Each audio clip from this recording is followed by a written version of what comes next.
Tonga v Samoa, grudge match of the century, game of the first week of the finals. This is the one we're talking about. We are split on this one, Miles, which is an exciting place to be. Yeah, mate. You are the honorary Tonga supporter for the night. I am the honorary Samoa supporter for the night. It's going to get interesting, and just looking forward to this absolute clash of big men coming together. That's probably sounded a bit wrong from the way I put it there, but I love watching these two teams play each other. Have done for years, and I always tune into their games when they do play each other. So super looking forward to it. I can't wait for this to happen. Who have you got, and why? Look, I've got Tonga, obviously. The team who just scored 92 points last week. Unsurprisingly, one of the best attacking teams, so top 4 attack in the World Cup. A team who has played some tough games as well. And look, I've got a few points here, but the first one I'm going to talk about is Jason Tamalolo is back at it. He had 2 tries in the first 20 minutes of that last game, and he's sort of really put a statement of intent together. And that leads into the forward pack. I just think that Tonga's forward pack is the best forward pack I've ever seen ever in anything. Like it's something you'd make in a video game. It's just incredible. Like the fact that they can have guys like Fafita sort of coming off the bench there. Even like the form Totola's had this year was unexpected. And the fact that he's come through, like Fanua Blake, Fotuaika, Tamalolo through the middle, Kafusi, Kalomatangi, Ola Kawatu coming around as well. That forward pack is going to lay a platform. Yeah, it's tough to see, Samoa putting up, the kind of fight in the forward pack, but I actually think that they can.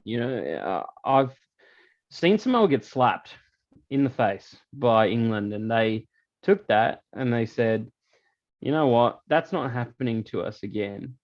In the Matt Parrish era of coaching, he's a very experienced coach. He turned them around so quick. And I thought, to a point where I thought, wow, Samoa could be 2 losses and straight out of this World Cup, legitimately. But they came out and they absolutely, they spanked the next team that they came up against. It was, I believe it was Samoa played against France or Greece next. I think it was France, then Greece. In that order? Yeah, so they came out and they absolutely spanked Greece, 72-4. Yep. And that's not the only time that Greece have had one score in this World Cup.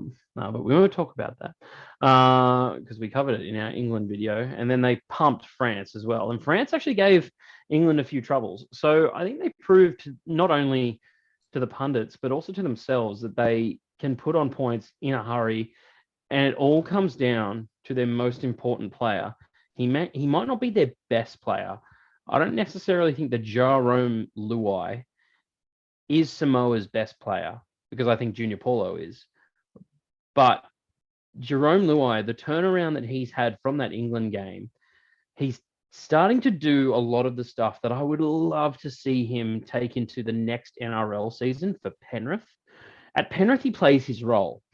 In this newly formed Samoa team over the last 2 weeks, he started to run the ball more. He's using his footwork. He's getting offloads, breaking tackles. And that's what you want to see from Jerome Luai. If he can get that going against Tonga, and if they can get their kicking game right, because it's such a talking point for both teams, really, that the halves can't kick. If they can get their kicking game right and do it effectively and take out Tolu Kola or Tessie New, whoever lines up at fullback for Tonga, they can take them out of the game. Then I think this is super key to Samoa getting on the front foot and winning this game, because I think that they, off the back fence, they've got better players running the ball on tackles 0, 1, and 2. That's a big call. I mean, look, they have an amazing front row in particular. I love the sneaky thing you're doing here, and you're trying to make the fact that they lost by 60 to England a positive. So you're trying to say they had this terrible thing happen to them, and they've really shown resilience to recover from it. They didn't have a bad thing happen to them. They turned up to a game of footy and lost by 60, and that's counting on their resume for me. And then they've beaten two teams who aren't in the finals. So Samoa's done nothing in this tournament to impress me. Like they've had some great games against oppositions who frankly weren't really in the competition. Whereas if you look at Tonga's run to this point, they won a very close game against Papua New Guinea, who we love, who is one of the hardest hitting teams in the World Cup. They destroyed the Cook Islands, who has NRL talent and a lot of physicality. Not a team that's going to go through, but probably a more physical test and a more Samoa-esque test than Greece or France. Just a very different kind of opposition. The other thing I'd say about Samoa there is Samoa has not been in a game of footy that was decided by less than 50 points in this tournament. Every game. So they've lost one, won two, all 50 plus results. Like they haven't played a real game of footy yet. Whereas Tonga had that game against Papua New Guinea, clutched it. This game is not going to be decided by 50. Can Samoa, like you said, kick their way to victory or win tough in the forwards or defend their line when they need to? So far, the answer has been no. Yeah, but I don't think that they necessarily need. We know both of these teams aren't going to be great defensively late in this game. Tonga were lucky against PNG, so they shouldn't even be playing Samoa at this point in time. It should be PNG versus Samoa, but that's neither here nor there. With Samoa, I have to be a bit of a storyteller. Longy, I'm Brett Kamali out here. I've got to go in there and tell a story that's going to get these Samoan guys up and ready for the game. And I always think that with these two teams, it's always close. And for me, that comes down to who are the halves, who are the decision makers on the team. And if I look at Tonga's halves versus Samoa's halves, I'm taking Samoa's halves every day of the week. Milford, experienced, kicked field goals, knows what he's got to do. Luai, 1-2 comps, yes, as a supporting role, but he's taking on a bit more of that. I think maybe someone's gotten in his ear because he's been absolutely rampant the last two games. He's been killing it. And then you look at Tonga and you go, Lulu here, NRL exile, didn't really have a position, whether he played wing, fullback, 5'8", we don't know. And then they've got either the youngster, Isaiah Katoa, who I talked about in our youngsters video, and Talatau Amone, who's also a youngster and has basically been just supporting Ben Hunt while he has nearly a Dally M level season. So if this game's close, I mean, I'm putting my money where the experience is. Yeah, and look, I agree with you. On paper, I agree with what you're saying. But again, looking back to that PNG game, when the game was on the line, it wasn't the halves that had the ball. It was the ref. Let's skip over that. Okay, But that played a role. But like when they were scoring that match-winning try, it was Takiaho kicking for Kaloa Matangi, right? And the other try, it was Kaloa Matangi running through a hole and setting up another man there. So my argument is that Tonga doesn't need their halves to be exceptional. They need good support running halves. Because their forwards are the ones with the ball skills. It's not an orthodox way to play footy. It's working so far. I mean, they scored 92 points. Like, there's nothing to be said about that, right? Like 92. Well, okay, that's 100% correct. They did score 92 points, but it's the first freaking game that they turned up and actually competed from the word go. Like in the first two games before that, they were bloody slow out of the block. All right, we're talking about competition. When was the last time Tonga lost by 60? I'll find it and get back to you. I'm sure it's happened. When was the last time Samoa competed against a team who was top 8 in the world? Like, I just think Tonga's in a different league to Samoa. Like the Samoa team is great, but I really just reckon Tonga's going to win this, and they're going to win it pretty well. Yeah, you'd expect that, and that's the favorite stance, that you have decided to take. Oh, come Uh, on. Come on. You're just backing your Penrith boys at Samoa. That's what I've got a bit of a soft spot for guys like Brian Toto. Yeah, 100%. How about that Toto, game he played? How many meters did he run? 390? Something like that? it was 370, That's but it. bloody hell, well, Fuck that's me. just outrageous. He is just another league of winger, by the way. He Like, broke 15 tackles, it was, but as in well. this So game, you know what? That's an advantage actually, because Dan Tupou and Sione Katoa are excellent finishers, but they're not 390 meters, a billion tackle mm. breaks kind of guys. Well, what about Joe Suwali off the back fence as well? Like try stopping him. I mean, It's just Tessie News been in some pretty good form, but Joe Sawali is a different league of animal too. Look, you're right. Look, Samoa's spine is better. I just think Tonga's pack is better. I think Tonga's leadership is really strong. They've got a lot of guys that have chosen to play for that country. Samoa has that too, I guess, as well. I mean, look, they're both great teams. They're both a oh, yeah. couple of key players away from being the best in the world. Mhm. Like if you went around every country and said you can pick two players to add to your team, I think these two teams would become the best in the world. Like for Australia and New Zealand, it's hard to pick where you'd add players. But if you gave like a world class 7 and potentially a world class 9 to these two teams,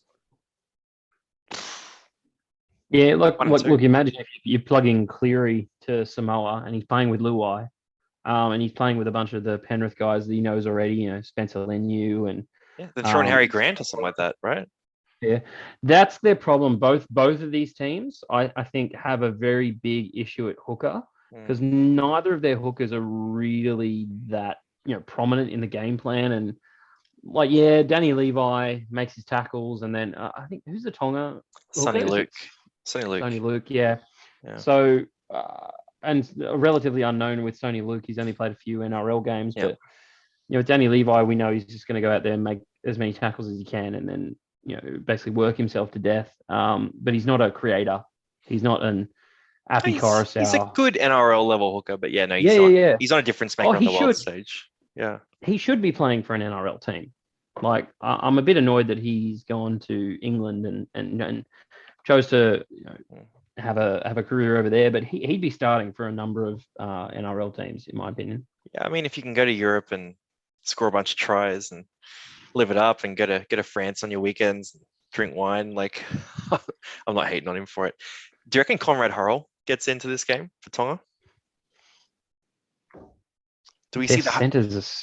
centers are so tough. Like, Because you can't bring him off the bench either. You got Talakai around. yeah, I know. Hmm. Panasini's been so good as well. Like, Panasini is exactly what they need. He's a smart player. He can set up his yeah, outside man. He's probably one of the most intelligent ball players they have on the edges as he's well. 20 years old, man. Like, he's already been to a grand final. Parra need to lock him down long term. I don't know what his contract situation is at the moment, but Parra don't lock him down long term, then it's looking around for another center. Of which they why would he leave? yeah, Why would he leave? He's in the money. perfect Why does anyone situation. leave? Let's see. He signed a contract upgrade in 2021. That only covers that. Yeah, look, I'm not sure of his contract situation, but yeah, no, he's been excellent. So if we're going score predictions here, let's finish this up on score predictions. Look, we both have thoughts on where our team's going to win. I'm going to go Tonga wins this game. I don't think it's going to be as high scoring as people think it will be. Okay. I think a gritty. There'll be a few penalty goals, like a 20 to. No, let's go 20 to 16. Okay. I reckon this game, and here's my prediction: 16 all goes to golden point. Neither team can kick a field goal. Eventually, try is scored off a bit of a botched or maybe intentional kick out wide. A couple of offloads, try in the corner. Who's scoring it? Tupou? Tupou. All right. Yeah, no, look, not a bad shout. I agree with you in saying that I think this game is going to be very close, and nowhere near the kind of blowouts that we've been used to seeing in this World Cup. With the history of these games together, it's normally landed around the 20 to 18 kind of mark. So, with that being said, I'm going to go at quite an odd score. I'm going to go 23-22 with Samoa kicking the winning field goal before Golden Point. And it's going to be Milford. The Dolphins. He's off to the Dolphins next year. This would be a good way to show them that he's there meaning business, and he's on the comeback trail. Milford to kick the field goal to win it. Huge call from Milford. All right, so we've got a close game either way. Going close to Golden Point or Golden Point, going to be a thriller. I really hope this is a good close game, and I hope we get a lot of close games in this round, because there has been a lot of criticism of the World Cup for being a bit lopsided so far, which it has been. So hopefully the finals just produces some really good games. Yeah, it hasn't dampened our spirits though, mate. We still love footy, regardless of whether it's in the backyard or over in England. We don't care. Amen, mate. Amen. Anyway, that's the last of our finals previews. So check them out. They're all recommended. Go to the channel, subscribe, like, comment if you want us to talk about anything in particular. If you have any questions or any topics you want us to cover, and we'll see you soon.